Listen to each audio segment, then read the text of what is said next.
بسم اللہ الرحمن الرحیم۔ کلام ہدایت۔ سرکار دو عالم صلی اللہ علیہ وسلم نے فرمایا، جو شخص یہ کہے رضیت باللہ ربا وبالاسلام دینا وبمحمد رسولا، میں اللہ تعالیٰ کے رب ہونے، اسلام کے دن ہونے اور محمد صلی اللہ علیہ وسلم کے رسول ہونے پر راضی ہو گیا، جنت اس کے واجب ہو گئی، قرض ادا کیے بغیر نہ مرنا۔ رسول اللہ صلی اللہ علیہ وسلم نے فرمایا، اس ذات کی قسم جس کے ہاتھ میں محمد صلی اللہ علیہ وسلم کی جان ہے، اگر کوئی اللہ کی راہ میں قتل ہو جائے پھر زندہ ہو، پھر اللہ کی راہ میں قتل ہو جائے، پھر زندہ ہو، پھر قتل ہو، پھر زندہ ہو اور اس پر قرض ہو، تو وہ جب تک قرض ادا نہیں کرے گا اس وقت تک جنت میں داخل نہیں ہو سکے گا۔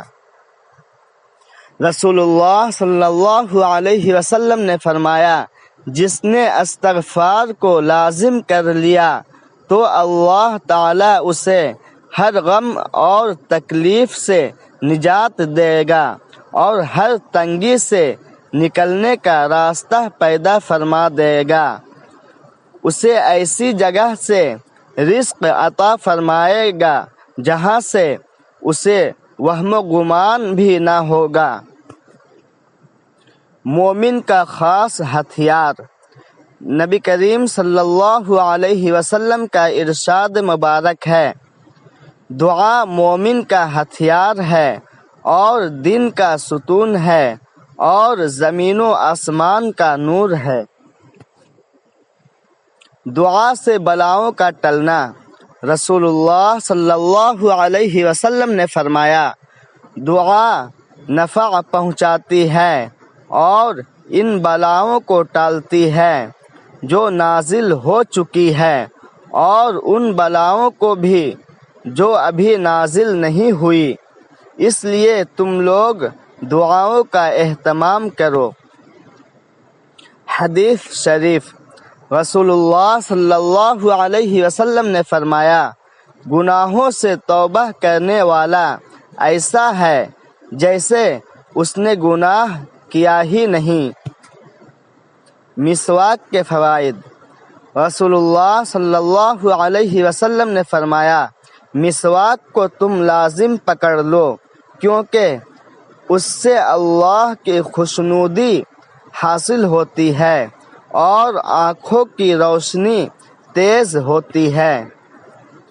رسول اللہ صلی اللہ علیہ وسلم نے فرمایا، قیامت کے دن بندے سے جس عمل کا سب سے پہلے حساب لیا جائے گا وہ اس کی فرض نماز ہے۔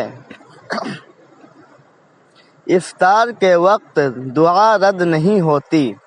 رسول اللہ صلی اللہ علیہ وسلم کا ارشاد ہے، افطاری کے وقت روزے دار کی دعا رد نہیں کی جاتی۔